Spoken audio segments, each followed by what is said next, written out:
Good evening, good afternoon, good morning, good Shrove Tuesday. Welcome back to Valverde, the place of a million greetings, but that was only 4 or 5, I'm not sure. I am your guide through this world of pitching sequels and different ideas about movies. Called Pitches Leave, Duncan Casey, and with me as always is my co-host and partner and lover at times, Mr. Richard Jackson. Guten Abend, meine Freunde. My lover Ronald. So today you are pitching me a sequel, correct? Not necessarily. This okay. could be a sequel or a standalone film for Judge Dredd. So this stems from my head pitch that I actually thought of way before the Karl Urban one even came out. It's been bouncing in my head for years, but you could retool it into a sequel to that. Is it called Judge Dredd, 20 years? Don't hit me!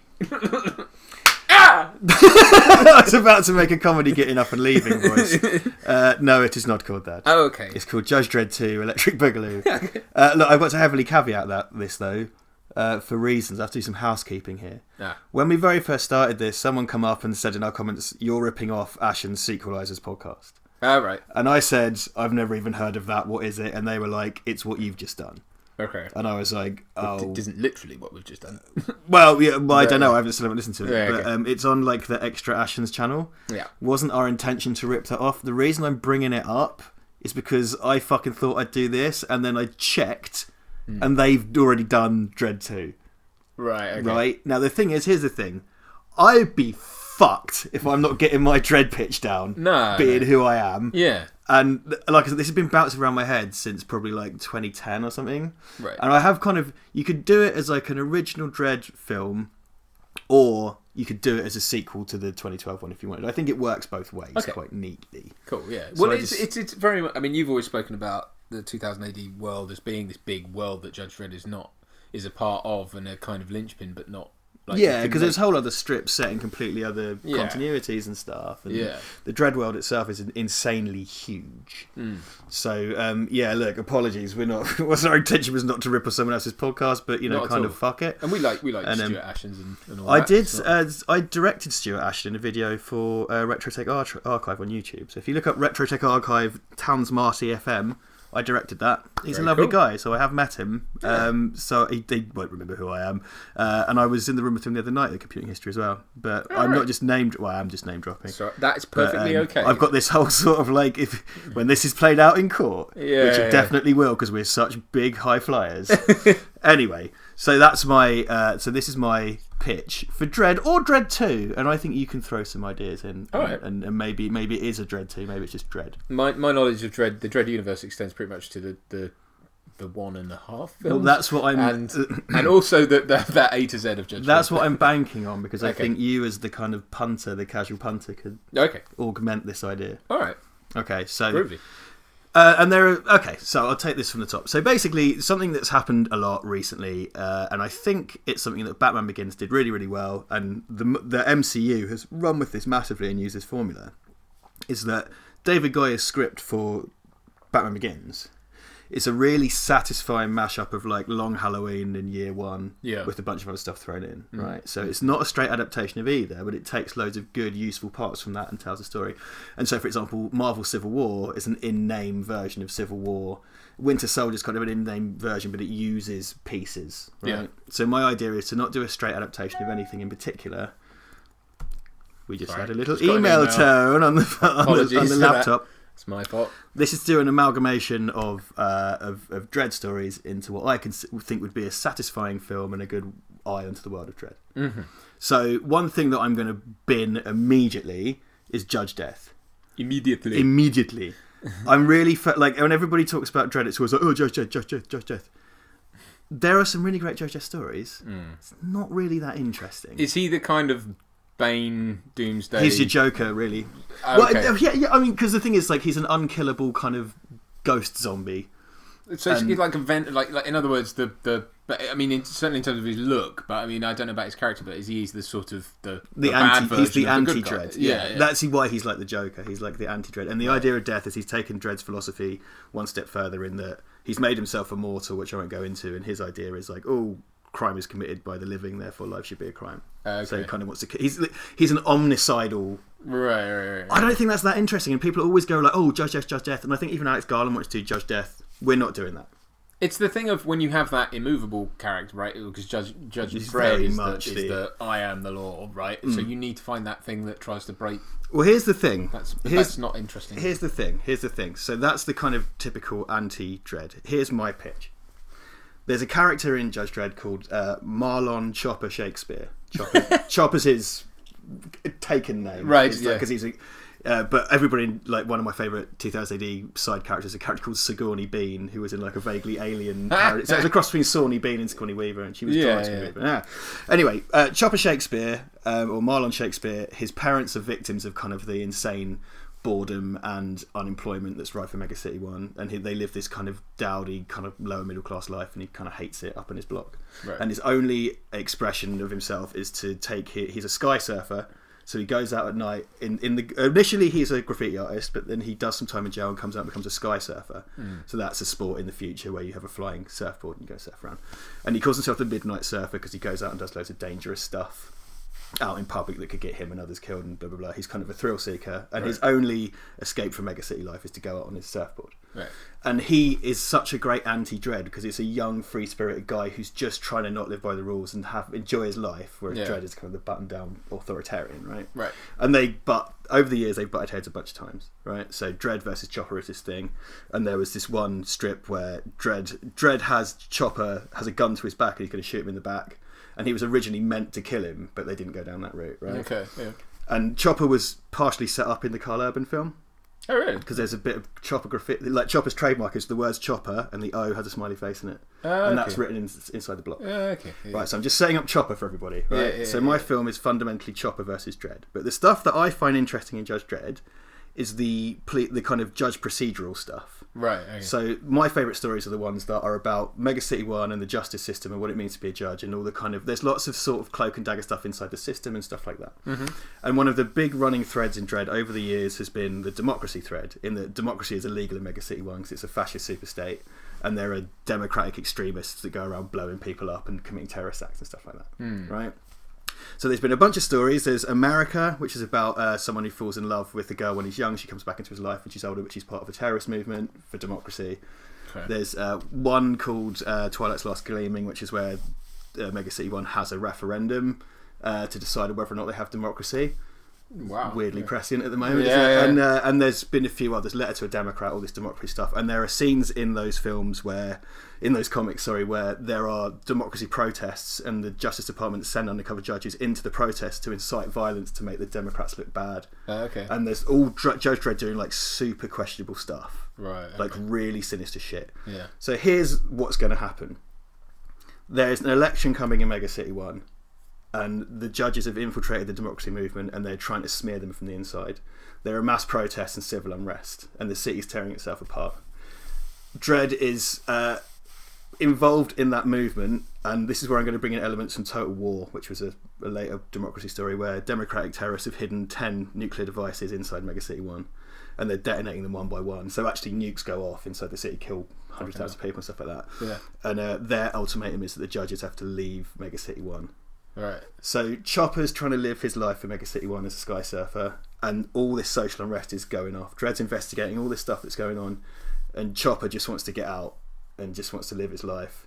And in the middle of all this, these two characters come together and kind of butt up against each other against all this turmoil and chaos. Right. So it's going to be like all the kind of interesting judge system, democracy, procedural stuff that you would see in like The Pit and strips like that, with Chopper as your audience surrogate character who's just stuck in the middle. He doesn't give a shit about the Democrats and he hates the judges even more, but he just wants to live his life. And he ends up getting sucked into it when he's trying to escape the city, and Dredd's trying to apprehend him among all this chaos that's going on.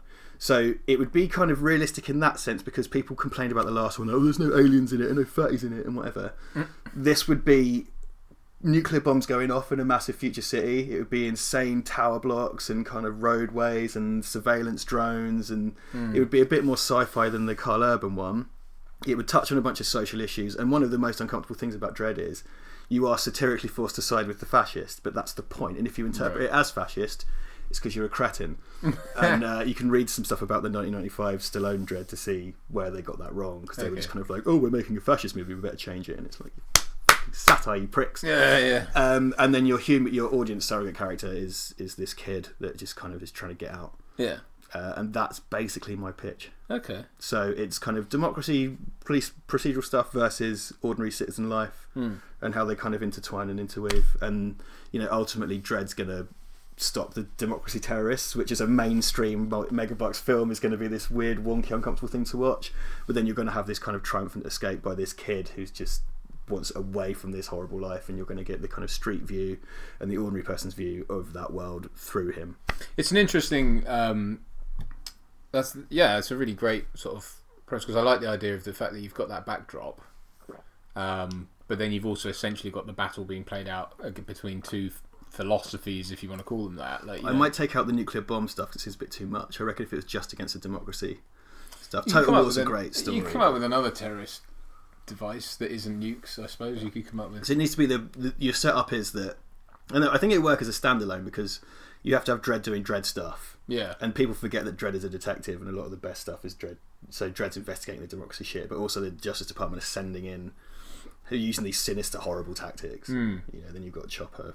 So somehow gets mixed up in it when he's out sky surfing one night and gets dragged down. Dredd thinks Chopper's part of the democracy movement when he's not. He's just trying to go out and surf, but they reckon he's running packages around or whatever, and he gets dragged into it. Yeah, that could somehow play into the alternate nuking thing, like whether or not. Mate, they think he's part of the plot to plant these bombs. The judges have to fake out that they're leaving the city and stuff like that.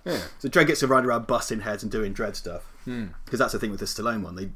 He stops being Judge Dredd after 15 minutes. And it's that first sort of 10-15 minutes, I remember I used to watch almost on a loop as a kid. I used to love it, but it was as soon as he it's having loads of great foreplay and then your partner falls asleep. Pretty much. Like, it all stops now.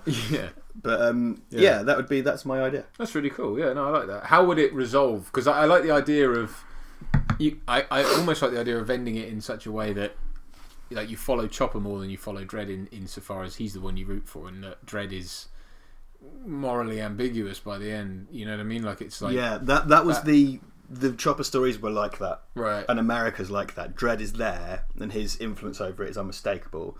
But you're not really following him. You're following because in Dredd 2012 you've followed Dredd a lot, but it's more about Anderson really, because he doesn't really change, and that's the point. Well, that is the point. Yeah, that's very much something that I think.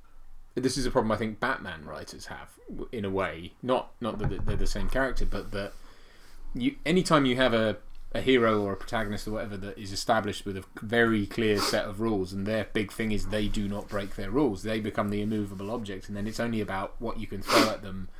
And what's interesting about that is seeing how they find ways to keep within their rules but still, duck and weave. So I mean, realistically, once you've the only time you're going to be sort of following Batman or Judge Dredd is in their origin movie, and after that it's kind of and Dredd doesn't and shouldn't have an origin. Dredd got given an origin 35 years after the fact, just as a bit of housekeeping. Yeah, right. And that Dredd 2012 doesn't fucking Dredd doesn't matter. Anderson's got a bit of one, whatever. So okay, look, if I'm going to drill down into this, I reckon what's going to happen is all the civil unrest is laid out, and it's a good way, because something that the other movie didn't really show, and fair enough, because it's big picture stuff that's unnecessary in that film, is that it's a fascist state and democracy's kind of quasi-legal as a movement, and it's kind of obviously a terrorist movement. I think that Chopper's just getting ready to take part in the Super Surf, which is like a surfing competition, but he gets caught in the wrong place at the wrong time, where Dredd sees him at the scene of a kind of democracy handover, and they think he's running packages for the Democrats, and he gets dragged. They try to drag him out of his house, but he's not there, so he has to go on the lam for the rest of the film. And he's trying to escape Mega City 1 on a surfboard during the backdrop of these insane riots and unrest and stuff. And he's got literally the scariest human on earth is on his tail. And again, it's a kind of free-spirited kid that just wants to go out and surf. Like, he's the absolute opposite of Dredd, like this kind of authoritarian bully, really. And you would get the kind of insights into the judge system and stuff, which again I find interesting, and it's what Rob Williams recently has been writing in Dredd stuff. Like all his stories have been really about that, which I really dig. And the 2012 film referenced The Pit a lot, which is like one of the definitive Dredd procedural strips from the 90s. Like it's super investigative and there's corruption going on and all that kind of shit. And that movie pays lip service to that with loads of different characters and stuff. Yeah. So it's got potential for like loads of sci-fi spectacle. But there needs to be also... It's not the fucking West Wing, right? But there's going to be the corridors of power. But there's allegory there as well about, you know, there's an allegory there about needing to grow up. You know, wanting to just be some free-spirited kid your whole life, but having to face up against what probably appears to be an authoritarian thing. Well, yeah, that's the thing, because it can't be that black and white. It's just like, oh, he's right because you know surfing. Because that is exactly the kind of attitude that I just go, quite the fuck up to. Yeah. So, like... You know, neither side is right. You know, Judge Dredd is a fascist, and he's just a fucking kid that wants to dick about all his life and not take responsibility. So they both have to kind of grow. Dredd grows glacially. Yeah. And one of the relationship between Dredd and Chopper is that Dredd kind of has learnt a bit from Chopper, whereas you know the impact on Chopper's life from Dredd is much larger. You know, and again, the original plan was for Dredd to shoot him in the back, and that actually broke a writing partnership on that strip. Really? Because Wagner and Grant wrote it together, and Alan Grant wanted Chopper to just get shot in the back. And you know, so in terms of like your ending and stuff, that's another thing as well. You're essentially going to watch. It'll be open ended, but you're going to watch fascists crush democracy, and then you're going to have this kid get away, eventually having learned something about. You know, he's had to grow up. Yeah. Because of the whole experience, and it's kind of open ended as well because you know, Dredd's over 40 years. I just cracked my knuckles there. That wasn't some weird sort of interference. Dredd has kind of slowly had his doubts about the system that he works in, but it took 40 years to get there. You know, or to spread out. So you got to sow that seed as well because it's a 2-hour movie. Yeah. 2 hours as well. No fucking sequel bait. I don't want someone going like, we got a message. It's from another dimension from someone called Judge Dredd. None of that fucking. I'm not interested. No fucking sequel bait. Tell a story. Tell it well. 3 acts. 2 hours. We're not experimental. I don't give a fuck what ideas you got from film school. And you know.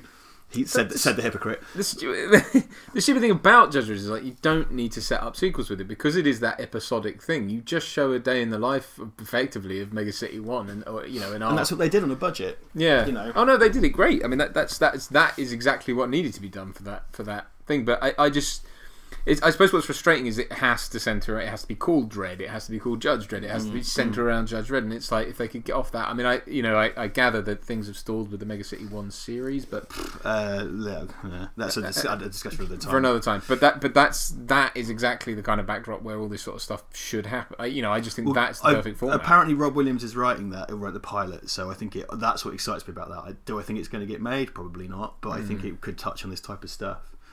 Fair enough. What we're talking about here is that I'm not interested in laying out anybody's backstory. Yeah. I don't want clunky deep dives into fucking lore and mythology. Yeah. I'm not interested. It's a kind of part detective movie, part political intrigue, part action film, part coming of age story. Yeah. There's 4 parts, and I don't want it to be bogged down in shit. I'm so not interested in like little hints to fucking what could happen. I don't care. One story told well, 2 diametric characters. It's a world in opposites, black and white with a gulf of greys in the middle. You know, and you can set the scene for loads of kind of cool spectacle and kind of sci-fi stuff. Of course, like. In Dredd, you can have like a bunch of dinosaurs flying Spitfires if you want. Yeah. I am not suggesting that for this film, right, at all. But I do want it to be something that, because of budget reasons, like the Karl Urban Dredd, couldn't really be out on the streets, and I want Judge Dredd out on the streets doing Dredd stuff instead of in a block doing Dredd stuff, which was great. But you want that kind of more Blade Runner-esque backdrop, don't you? Like, not exactly Blade Runner, but you know what I mean. Like, still a bit more wacky, a bit more bright and colourful. I mean, or comic booky. But they really went for the brutalist stuff on the last one. Yeah, and I do think it's a budget thing. I mean, they just had to sort of CGI up Cape Town essentially. You know, whereas because here's the thing: if you were going to do it as a sequel to Dredd, which I think you could, I mean, you might have to rein my ideas in a bit. But like, if you did do it to Sequel to Dredd, because Mega City 1 was supposed to be like so vast, right? You can just say if you wanted to do the more Blade Runner-y stuff, you could be like, oh, well, that all takes place in Uptown. Okay. You know, let's just say like Peach Trees was in downtown and it's in uptown, and that's where the money is, and there's richer people and whatever, or different districts. It's supposed to be like the whole east coast of the US, right? So right. Is what was the budget on Dredd? Do you know? the last one, Yeah. it was 50 million US, Right. £35. Yeah, not 35 £35. pounds. 35. Really $34.99. Everybody bought their own costumes. Made about arm. Oh god, I've made enough films that cost $34.99. Yeah, because it's I mean, it's frustrating because it does need that injection of budget, doesn't it? I mean, I suppose I don't know what the Stallone film was at, but I guess that was around 60, 100. I don't know. Yeah, in old money. Yeah, in today's money, I mean, that would be a sort of 150, 200, which is crazy. I mean, the trouble with it. I suppose the thing that is always going to rub up against, and especially now in light of how the last two films have performed, be it with returns or critical reception, is that you're going to butt up against this idea of, like, studios these days bet the farm on everything. Brad was saying this recently, and he's right. You know, it's that thing of they bet the farm every time. It's like Batman vs Superman, 300 million, or Justice League, 300 million. And you go like, you can't keep betting the farm on one thing. You've got to spread your risk. You've got to cover yourselves, and the's no need why these films have to cut. And the mid-budget stuff is more interesting because you can take more risks. Like, why make one $300 million film? Yeah, you could make six $50 million Superman films of today's technology. Yeah, not all at once. It'd be quite funny. Yeah. You get 50 million and you get 50 million. And they're all going to come out at the same time. Produced by Oprah Winfrey. You get 50. You get a Superman and you get a Superman. No, exactly, and I think in a way that's the next evolution of all that. Anyway, I mean, it's like people have talked about the thing that film franchises have got locked into, and I promise this is relevant. Is this sort of like there's the universe runs for a certain number of films, then we reboot, and then we have the next, then you got to understand. I remember the Batman, people with Batman Begins could not get their head around the idea that it wasn't a prequel. It's hilarious, isn't it? It's kind of like, no, but the Joker killed Batman's parents. It's like, look at this. How is this in any way like that other thing? Yeah. It's so funny now because we just accept that, but nobody could understand. People do it with James Bond as well. They can't get their head around Casino Royale, and then they point to like Judi Dench being in it. It's like, dude, come on! Like, it's not even the same. Anyway, I'm not going down that rabbit hole. But my point being is that they're in this linear way of making these universes, and I think the next solution is to do exactly what you said: is to spread it out, make two Superman films with different actors with different universes, make it be this multiverse thing. I hope that's where DC are going. Because like this Joker film fits in nowhere. Because it's clearly unless Heath Ledger was meant to be like 70 in The Dark Knight. Because this is like 45-year-old Joaquin Phoenix in 70s New York. Yeah. So there's no way it's supposed to be Jack Nicholson. Go fuck yourself. Over here. I'm the Joker. It's right fucking here. I'm fucking here. I'm joking here. Well, it looks like they've done that kind of. I hope, because I think it'd be really nice if they just kind of went, you know what, Expanded Universe doesn't work for us, so we're just going to do a bunch of crazy Elseworld shit. I that would be great. Yeah, how amazing would that be if that film is just literally this standalone thing that there's no possible way it can link up to anything else, because it can't. Because is that going to be Jared Leto's Joker? Like, no, of course exactly, it is. Yeah. I know Jared Leto's like 58 or whatever, and looks like he's two. There's a painting of him in his loft that's really decayed. Yeah, yeah, exactly. Is that Dorian Gray? Is it Dorian Gray? Dorian Gray. Getting literary up in here. Yeah. But I think that is a brilliant way to go. And I see something like Judge Dredd as being the perfect, like Mega City 1 is the perfect backdrop to do that kind of thing. You know. So this is like my fantasy pitch I've been dreaming up for years, and this is initially just my Dredd film. I mean, this is like you give me $200 million, and this is the thing, like, as what I'd want to make is, well, I get $200 million and I just do it well, and I hire a director and all these people to get it made. But I don't know the kind of, because I'm talking about like the biggest fictional city on earth having like an enormous riot and stuff like that, and maybe nuclear bombs going off, and I mean, it would be a real spectacle. You could do it cheaper, and this is why it's like a fantasy pitch. I don't think the doing of like nuclear bombs going off isn't actually that expensive. I think it's the like you say, it's the riot, it's the big crowd scenes that actually cost the money. But I mean, you know, if you're going to throw, I suppose the trouble is, like I say, you're rubbing up against the fact that like a studio's going to look at that and go, wow, that's a $200 million movie. But it's Judge Dredd, and no one goes to see Judge Dredd. Exactly. Like, yeah. If the first Dredd on its 50 mil US made, you know, 500 mil back or whatever, they'd probably word bankroll. Like, so there's things like one of the things in Dredd, which they kind of took for Demolition Man when he crashes his car. But anyway, they have like riot foam, so it's like a breathable foam that hardens when you spray it on people. So when there's a riot, they spray you in this breathable foam, and then they come out, chip you out with chisels, and arrest you, which is like this really lovely idea. Yeah. So you could have and also like they have these things called like Manta Prowl tanks, which are big flying tanks that they use for riot control and stuff like that. Right. And H-wagons, a similar thing. I'd have.